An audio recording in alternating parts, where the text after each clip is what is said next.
esteja convosco. Ele está no meio de nós. Proclamação do Evangelho de Jesus Cristo, segundo Lucas. Glória a vós, Senhor. Naquele tempo, veio Jesus à cidade de Nazaré, onde tinha se criado. Conforme seu costume, entrou na sinagoga no sábado e levantou-se para fazer a leitura. Deram-lhe o livro do profeta Isaías. Abrindo o livro, Jesus achou a passagem que está escrito: o Espírito do Senhor está sobre mim, porque Ele me consagrou com unção para anunciar a boa nova aos pobres. Enviou-me para proclamar a libertação aos cativos, aos cegos, a recuperação da vista, para libertar os oprimidos e para proclamar um ano da graça do Senhor. Depois, fechou o livro, entregou-o ao ajudante e sentou-se. Todos que estavam na sinagoga tinham os olhos fixos nele. Então começou a dizer-lhes: hoje se cumpriu esta passagem da Escritura que acabaste de ouvir. Todos davam testemunho a seu respeito, admirados com as palavras cheias de encanto que saíam de sua boca. E diziam: não é este o filho de José? Jesus, porém, disse: sem dúvida. Vós me repetireis o provérbio: médico, cura-te a ti mesmo. Faze também aqui em tua terra tudo o que ouvimos dizer que fizeste em Cafarnaum. E acrescentou: em verdade eu vos digo, que nenhum profeta é bem recebido na sua pátria. De fato, eu vos digo, no tempo do profeta Elias, quando não choveu durante 3 anos e 6 meses, e houve grande fome em toda a região, havia muitas viúvas em Israel. No entanto, nenhuma delas foi enviado Elias, senão a viúva que vivia em Sarepta, na Sidônia. E no tempo do profeta Eliseu, havia muitos leprosos em Israel. Contudo, nenhum deles foi curado, mas sim Naamã, o sírio. Quando ouviram essas palavras de Jesus, todos na sinagoga ficaram furiosos. Levantaram-se e expulsaram da cidade. Levaram-no até o alto do monte sobre o qual a cidade estava construída, com a intenção de lançá-lo ao precipício. Jesus, porém, passando por meio deles, continuou o seu caminho. Palavra da salvação. Glória a vós, Senhor. Que a palavra de Deus perdoe os nossos pecados. Amém. Queridos filhos e filhas de missa diária, aqueles que aqui estão, aqueles que estão nos acompanhando pela TV, rádio, aplicativo, que mais do que a missa dominical, buscam na liturgia diária o alimento espiritual. Hoje, na minha homilia, eu vou enfatizar 3 pontos, um pouco distintos, mas importantes. O primeiro é o Evangelho. Jesus, segundo Lucas, que é o evangelista de hoje, vai até Nazaré. E Jesus era um homem religioso e rezador. Jesus era rezador. E ele, como um bom judeu, foi ao sábado na sinagoga. Por aqui, já começamos a nos perguntar sobre oração. Somos pessoas orantes? Quando lá, Jesus é convidado a ser leitor, como você foi. Mas ele escolheu, diz o texto, ele escolheu, então ele conhecia a palavra. Jesus era rezador e Jesus conhecia a Bíblia. Segundo o questionamento, conhecemos a Bíblia? Sabemos escolher os textos? Sabemos andar pela palavra de Deus? Ou somos analfabetos na Bíblia? Mas isso é tema do mês que vem, 50 anos do mês da Bíblia, e também setembro, mês das Santas Chagas. Na continuidade, Jesus escolheu um texto, e Lucas capítulo 4 é citado como a que Jesus veio. Qual a missão de nosso Senhor? O que Ele veio para fazer? Está em Isaías. Os estudiosos chamam de conteúdo programático. E diz, primeiro ponto, algo impressionante, que vai ser o meu terceiro ponto da homilia. Como diz, o Espírito do Senhor está sobre mim. Jesus está proclamando isso. Eu ajo pelo Espírito de Deus. Eu falo pelo Espírito de Deus. Eu estou mergulhado no Espírito de Deus.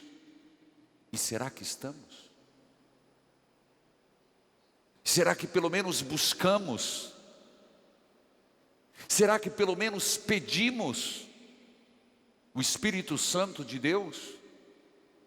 Então quantas iniciativas dão errado?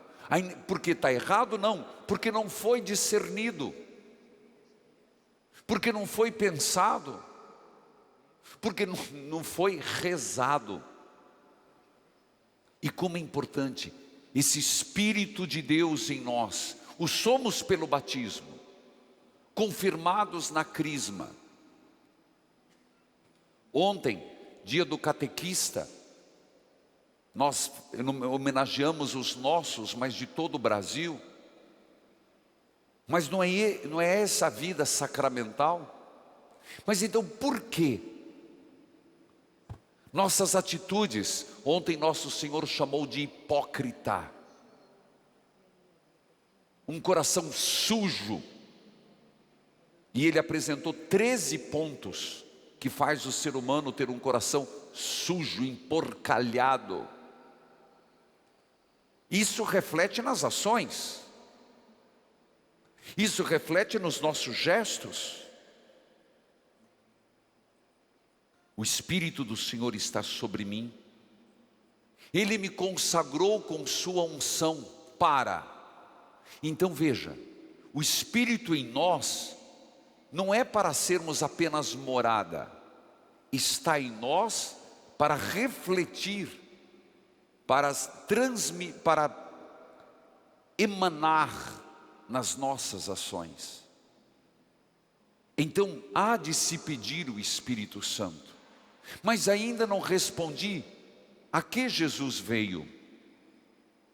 Vim para anunciar a boa nova aos pobres.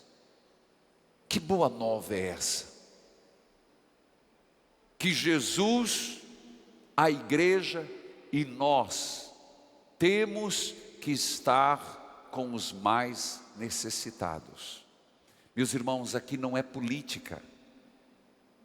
Vocês sabem que eu fujo disso, de partidarismo. Mas a olhar para os mais necessitados não foi o que São Tiago disse ontem na segunda leitura. A verdadeira religião é ajudar as viúvas e os órfãos nas suas tribulações, a caridade. E depois, não se deixar contaminar pelo mundo. O Evangelho, a liturgia de domingo ecoa. E ecoa hoje de novo. Anunciar aos pobres que Deus toma a sua causa. E que nós temos que nos comprometer com ela.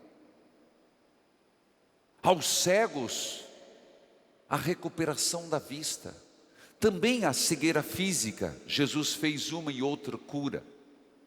Mas a cegueira de nossa alma, gente, às vezes nós estamos muito cegos, cegos pelo ciúme, cego pelo machismo, cegos pela violência, cegos pela ganância, cegos pela impureza. Oh, cegueira terrível! Será que nós não estamos cegos? Qual tipo de cegueira que eu estou sofrendo hoje? O que está me fazendo cego? Libertação dos oprimidos, quanta opressão.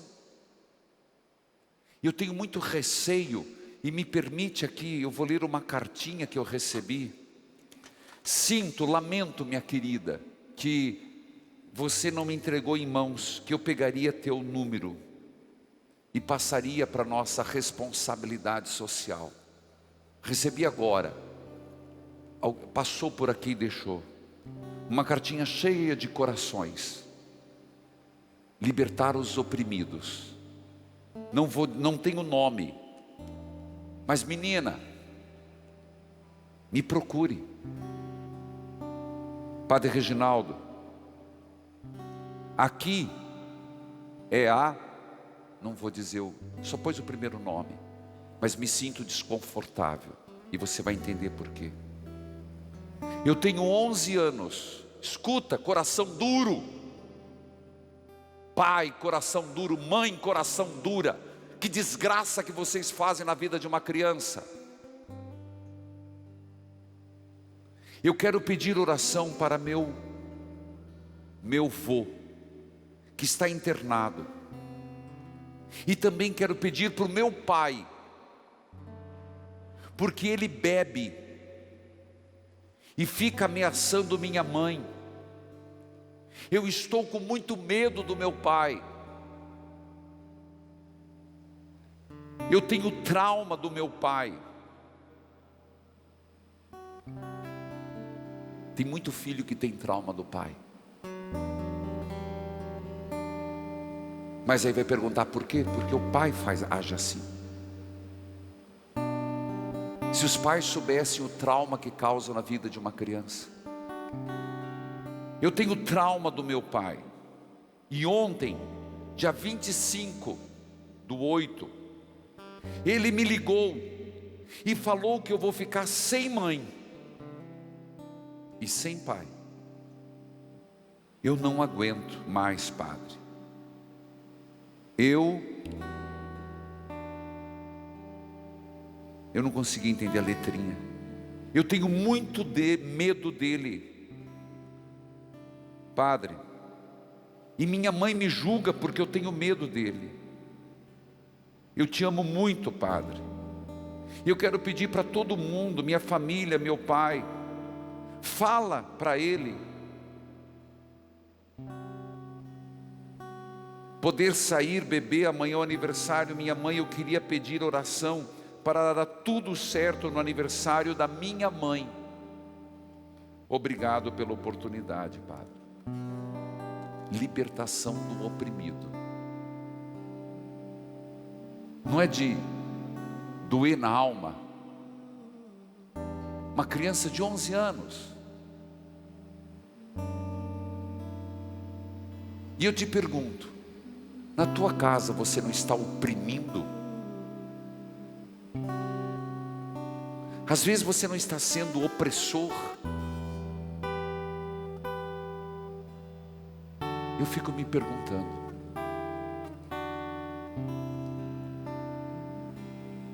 Querida, me procure, se você estiver me ouvindo.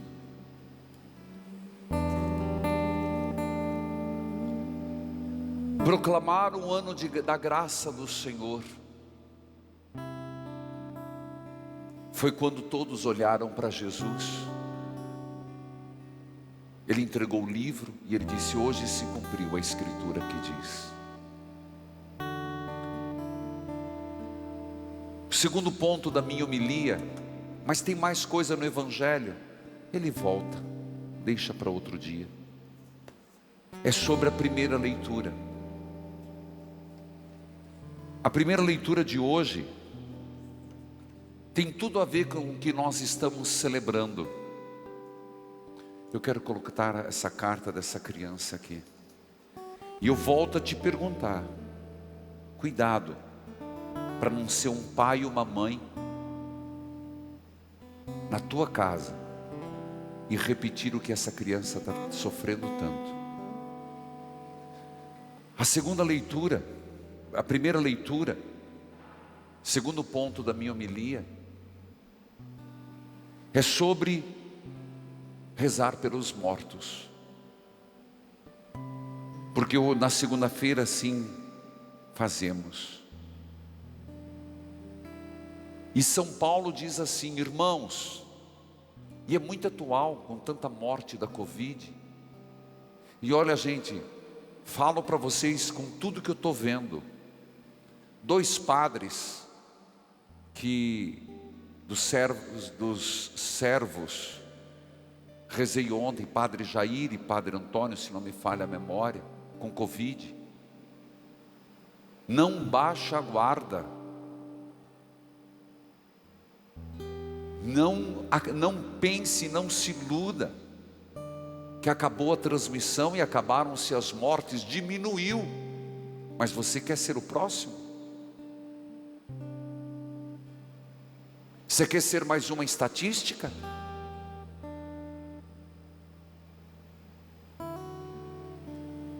Irmãos, sobre os mortos, diz Paulo hoje, quando rezamos pelos mortos, não fiquem tristes,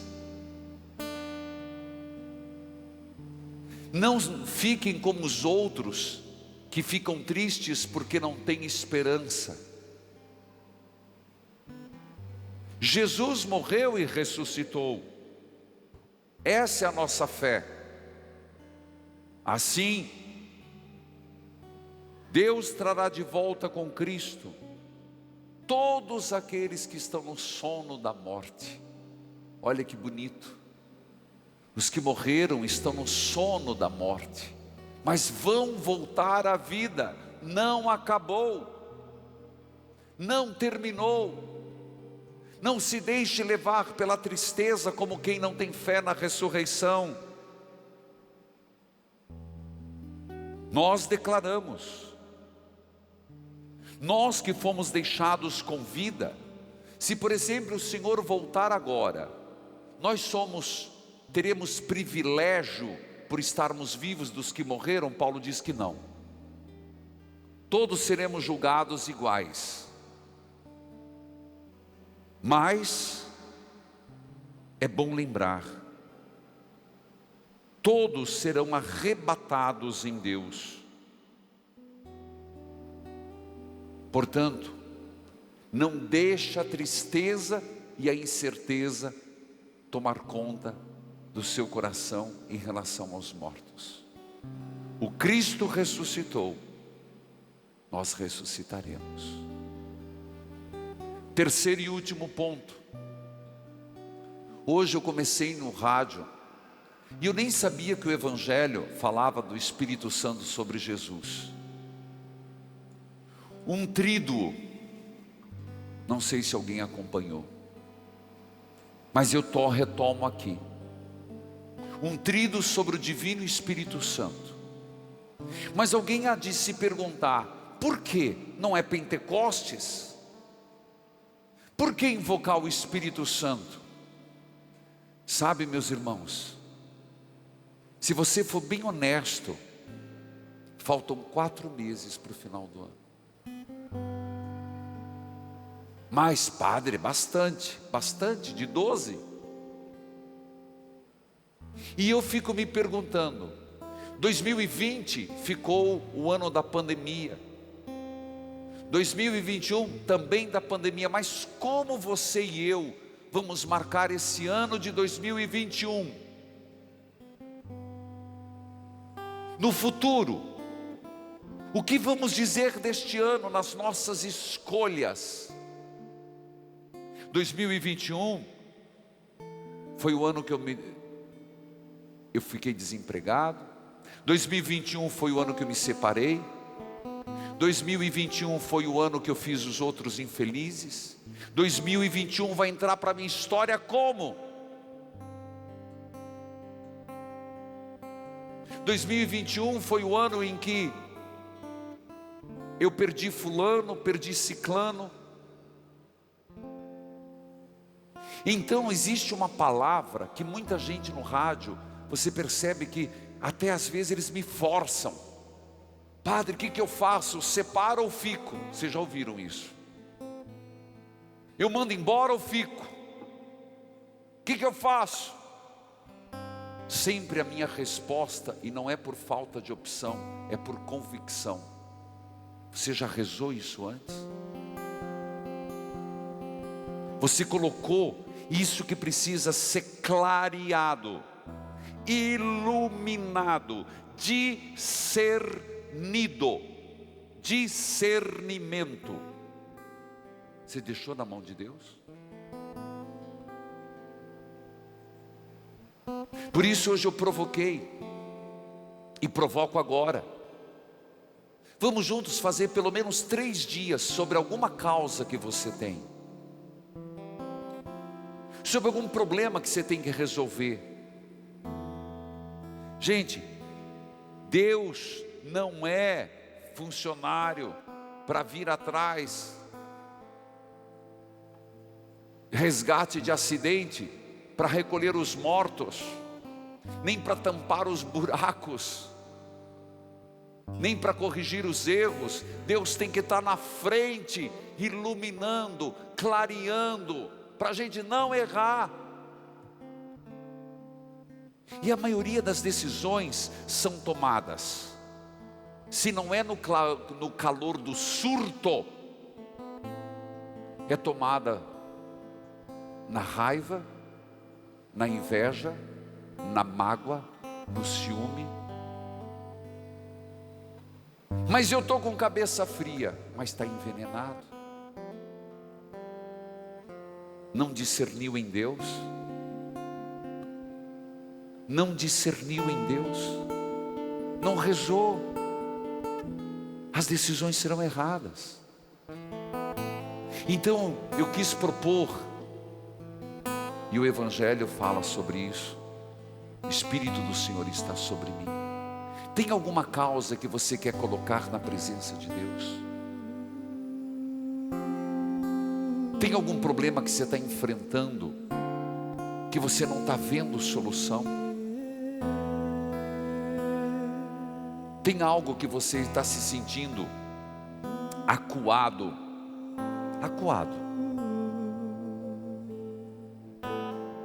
Há uma situação que você está numa bifurcação de estrada, que você não sabe se vai para a direita ou para a esquerda.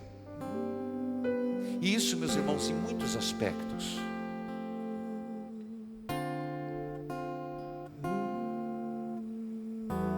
Por que não rezar 3 dias? Ou rezar agora: Senhor, me ajuda,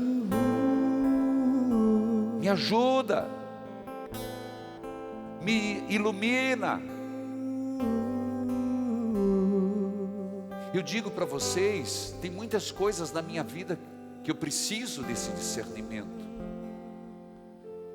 Na minha vida pessoal, como pároco, reitor do santuário, como presidente da associação Evangelizar, eu estou sempre nesse discernimento. E hoje eu coloquei pelo menos 4 coisas que eu estou pedindo discernimento. Mas eu perguntei a tua.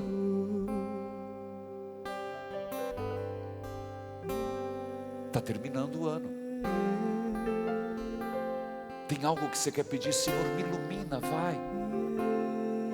Manda um raio de tua luz, uma pequena fagulha.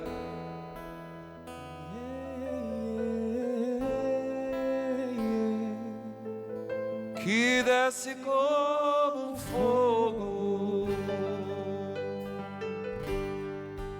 vem como em Pentecoste e enche-me de novo discernimento. Espírito que desce como fogo, vem como em Pentecostes e enche-me de novo. No teu ambiente de trabalho, você precisa de discernimento? Peça. Desce como fogo. Você precisa de discernimento para acertar. Onde eu estou errando, Senhor? Na tua vida espiritual, onde eu estou patinando, Senhor? Na vida afetiva.